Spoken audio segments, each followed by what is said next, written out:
स्वागत है आपका। मैं विशाल वर्धन यादव स्वागत करता हूं आपके चैनल पर। अगले भी पार्ट में हम लोग देख चुके थे इनपुट यूनिट्स और कंप्यूटर क्या है, कंप्यूटर के कितने पार्ट्स हैं, सब देख चुके थे। अब जो अगला पार्ट था आउटपुट, उसके बारे में हम लोग थोड़ा देख लेते हैं। आउटपुट भी काफ़ी महत्वपूर्ण है भाई, ठीक है। तो आउटपुट उपकरण देख लेते हैं। जैसे आउटपुट उपकरण में मॉनिटर बताए थे, मॉनिटर प्रिंटर इत्यादि जो है ये आउटपुट उपकरण के अंतर्गत आते हैं। इसे बीडीवी के नाम से भी जाना जाता है। मॉनिटर को बीडीवी के नाम से जाना जाता है। मॉनिटर में एक ही रंग का प्रदर्शन हो उसे माइक्रोम कहते हैं। जो जिसे कंप्यूटर में एक रंग का प्रयोग होता है उसे माइक्रोम कहते हैं। मॉनिटर पर दिखाया गया चित्र छोटे छोटे बॉक्स के तरह होता है। जो चित्र होता है बॉक्स नुमा होता है, ठीक है, से बना होता है, ठीक है, जिन्हें क्या कहते हैं, पिक्सल कहते हैं, ठीक है, पिक्सल कहते हैं। अब क्वेश्चन में पूछ लेगा कि पिक्सल किसे कहते हैं, तो उसमें ऑप्शन में दिया रहेगा छोटे छोटे बॉक्स नुमा दिया रहता है, या फिर मॉनिटर पे दिखाया गया चित्र जो है छोटे छोटे नुमा दिया रहता है। और कई ऑप्शन दे दिएगा पिक्सल किसे कहते हैं, ठीक है। बीडीबी किसका पार्ट है, ये तो भी मॉनिटर का पार्ट है, ठीक है। अब आगे देख लेते हैं हम लोग बीडीबी किसका पार्ट है। फिर मॉनिटर के प्रकार, टाइप्स ऑफ मॉनिटर के भी प्रकार होते हैं। जैसे cathode ray tube CRT, cathode ray tube full form पूछ सकता है, ये महत्वपूर्ण है, आप इसको देख लीजिएगा। Cathode ray tube CRT। LCD कहते हैं ना, लिक्विड क्रिस्टल डिस्प्ले, कहते हैं हमारे यहाँ LCD लगा हुआ है, LCD लगा हुआ है, LCD कहते हैं ना, हमारे यहाँ LCD लगा हो तो वह लिक्विड क्रिस्टल डिस्प्ले होता है, ठीक है।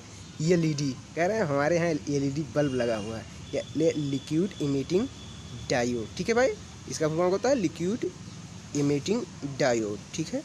उसके बाद अब हम दूसरा देख लेते हैं। बताए थे प्रिंटर, ये भी आउटपुट उपकरण का भाग है। तो कंप्यूटर में उपस्थित डेटा को किसी कागज़ पर, ठीक है, सुड़ित करने का कार्य प्रिंटर करता है। मतलब सुड़ित करने का मतलब उतारने का कार्य जो है, कागज़ पर उतारने का कार्य, अगर सही शब्द में करें तो उतारने का कार्य प्रिंटर करता है। कागज़ पे उतारने का कार्य हार्ड कॉपी के रूप में हमें जो प्रोवाइड करता है उसे प्रिंटर कहते हैं।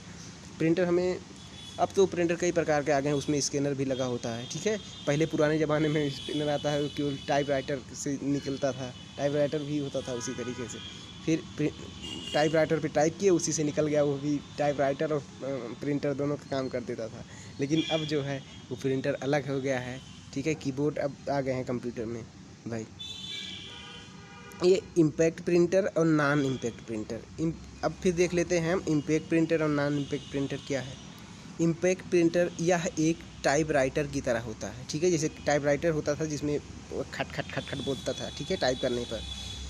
यह एक बार में केवल एक अक्षर या एक ही लाइन छापता था, एक अक्षर या एक लाइन ही छापता था। जैसे dot matrix printer. Dot matrix printer आप लोग जब जाते होंगे टिकट लेने के लिए, तो जो डाट डाट करके छापता है, टिकट जो निकलता है उस पर कट कट कट बोलते हैं, डाट टाइप का, वो डॉट मैट्रिक्स प्रिंटर हो। डेजी वेल प्रिंटर होता है।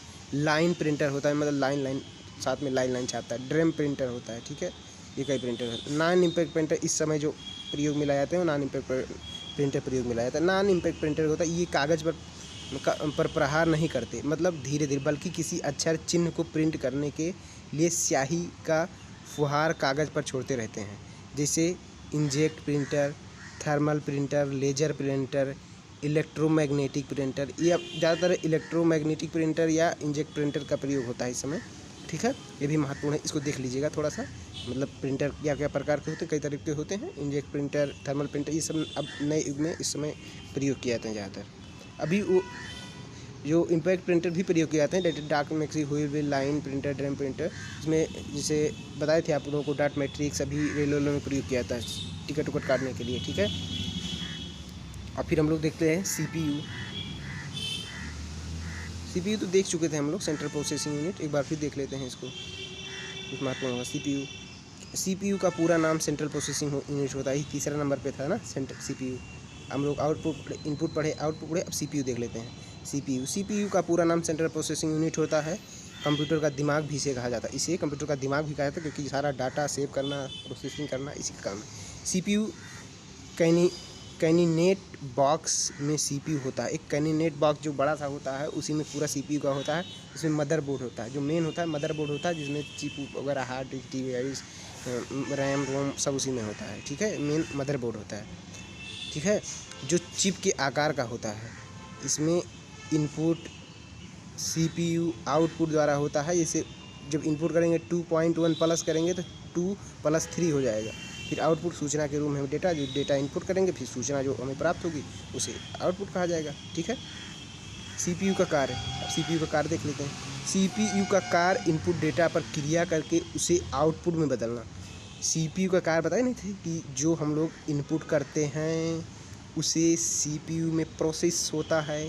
प्रोसेस क्रिया होने के बाद जो प्रिंटर के द्वारा हमें आउटपुट प्रदान होता है उसे ही हम लोग सीपीयू का कार्य होता है वही। ठीक है, तो सीपीयू का कार्य जो प्रोसेसिंग करके फिर आउटपुट हमें प्रदान करने के लिए निर्देश दिया जाता है वो सीपीयू के ही द्वारा दिया जाता है। ठीक है, एक तरह से कंप्यूटर का दिमाग होता है।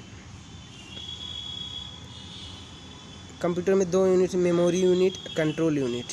कंप्यूटर के सभी भागों पर नियंत्रण करता है। ठीक है, सीपीयू को 3 भागों में बांटा गया है। ठीक है, सीपीयू को मुख्यतः अब देख लेते हैं। सीपीयू को मुख्यतः आउटपुट बदलता है। सीपीयू को मुख्यतः 3 भागों में विभाजित किया गया है, मेमोरी यूनिट, कंट्रोल यूनिट और फिर arithmetical logical unit. Arithmetical logical unit, ठीक है, अर्थमेटिकल लॉजिकल यूनिट बताए थे ALU। तो कंप्यूटर में अर्थमेटिक क्रियाएं जैसे जोड़, घटाना, तुलनात्मक कार्य किया जाता है। अब हम लोग मेमोरी देख लेते हैं, जो सबसे महत्वपूर्ण है मेमोरी। ठीक है, मेमोरी देखे थे हम लोग आगे, फिर एक बार थोड़ा सा और डिटेल में देख लेते हैं मेमोरी क्या है। मेमोरी कंप्यूटर की सबसे ज़रूरी इकाई, क्योंकि जो सेव डाटा करना, सुरक्षित रखना, वो सब मेमोरी का कार्य होता है।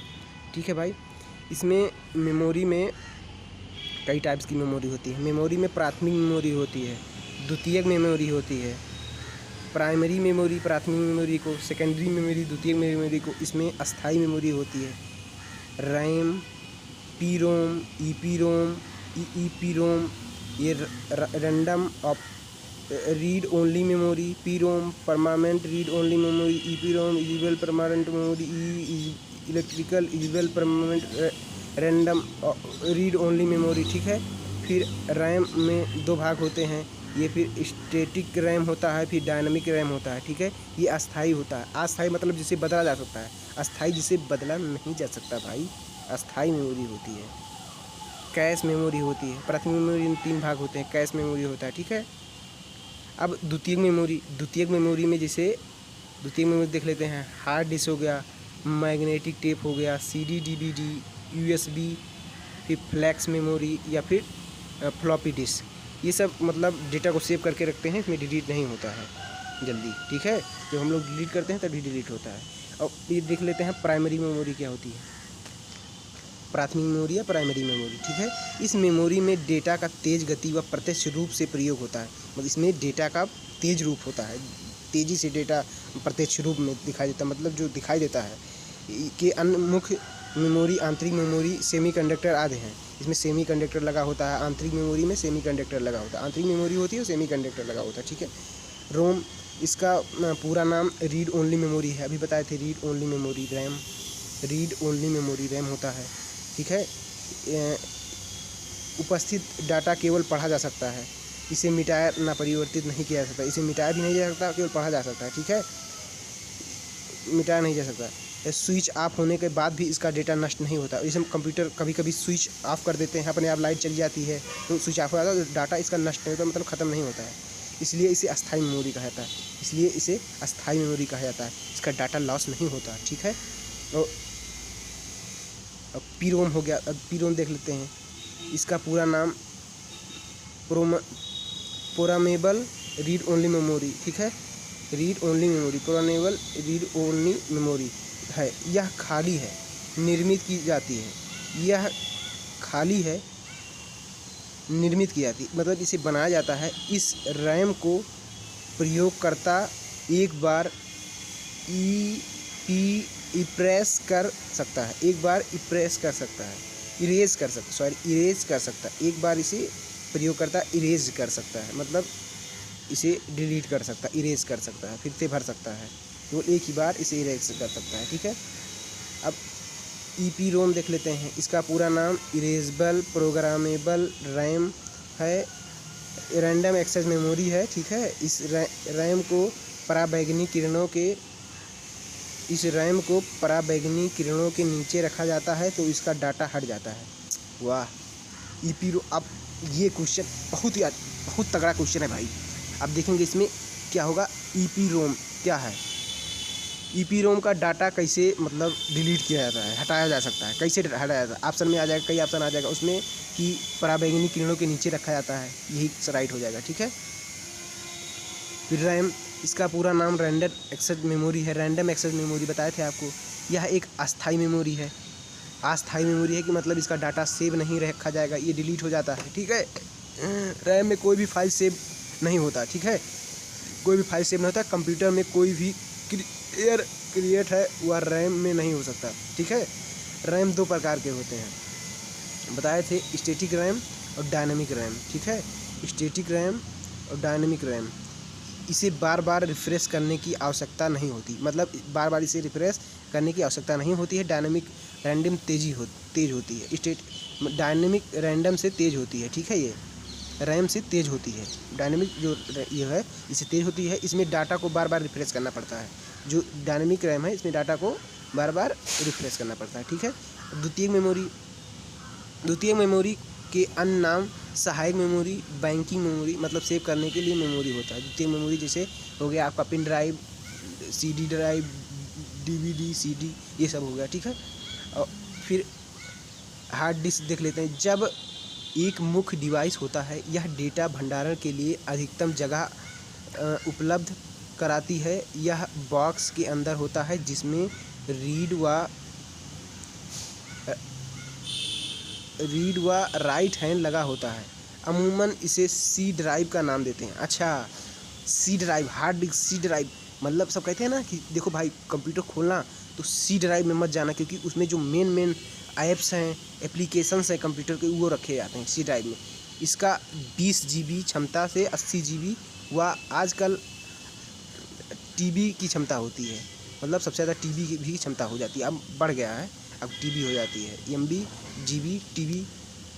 ठीक है, फ्लॉपी डिस्क, ये मुख्यतः 3 आकार 8 इंच, 5.25 इंच का या फिर 3.5 इंच का होता है। ये भी देख लेना, महत्वपूर्ण है कितने क्या इंच का होता है। इसके बारे में प्लास्टिक का सुरक्षा कवच होता है। अब ये देख लें, फ्लॉपी डिस्क में इसे जो प्लास्टिक का सुरक्षा कवच होता है, डेटा वृत्त कार ट्रेलर पर लिखा जाता है। डेटा जो वृत्त आकार में होता है, फ्लॉपी डिस्क में गोलाकार में होता है, उस पर लिखा जाता है। इसका प्रयोग ज़्यादातर डायरेक्ट एक्सेस के रूप में किया जाता है। डायरेक्ट एक्सेस मतलब जो मतलब सीधे लाइन में किया जाता है, सीधे रूप में किया जाता है। ठीक है, फिर हम लोग देखेंगे CD-ROM क्या होता है। इसका पूरा नाम कॉम्पैक्ट डिस्क होता है। CD का फुल फॉर्म कॉम्पैक्ट डिस्क होता है। पूछ लेगा CD का फुल फॉर्म क्या होता है, तो कॉम्पैक्ट डिस्क, तो कई बार पूछा गया है। ये CCC या O-लेवल और फिर अन्य एग्जामों में भी महत्वपूर्ण है। ऑप्टिकल डिस्क कहा जाता है इसे, ORM या फिर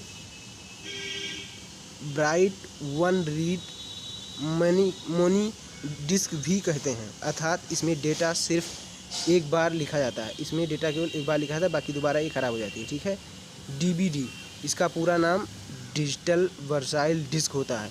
DVD का डिजिटल वर्साइल डिस्क होता है, वीडियो डिस्क नहीं, वर्साइल डिस्क इसे कहा जाता है। ठीक है, ये ध्यान रखना। फ्लैश मेमोरी और वर्चुअल मेमोरी यही सबसे लास्ट में होता है। ठीक है, इसका प्रयोग देख लेते हैं। फ्लैश मेमोरी जो होता है, इसमें फ्लैश रैम भी कहा जाता है, इसे फ्लैश रैम भी कहा जाता है। फ्लैश मेमोरी होती है, इसे रैम भी कहा जाता है। इसका उपयोग डिजिटल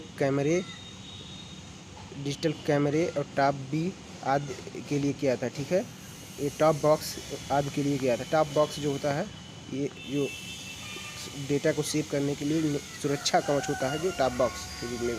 वर्चुअल मेमोरी क्या होती है, यह एक काल्पनिक मेमोरी होती है। यह हार्ड डिस्क पर उपलब्ध एक ऐसा स्पेस है जिसे CPU द्वारा एक्सटेंड रैम की तरह प्रयोग किया जाता है। इसे लॉजिकल मेमोरी भी कहते हैं। ऑपरेटिंग सिस्टम इसे नियंत्रित करता है। ये एक काल्पनिक मेमोरी है। मतलब इसका एक कल्पना केवल किया गया है ये, मतलब कि इसमें जब कभी भी हार्ड डिस्क पर है उपलब्ध है, जब कभी भी डाटा मतलब और जगह नहीं सेव होता तो इस पर सेव किया जाता है। इसको एक्सटेंड करके रैम भी का प्रयोग किया जाता है। इसको एक्सटेंड करके मतलब और इसका जगह बढ़ा करके रैम की तरह भी प्रयोग किया जाता है। ठीक है, यही लास्ट था भाई। अब मेमोरी ख़त्म हो चुका है। अब नेक्स्ट वीडियो में हम लोग देखेंगे अगले में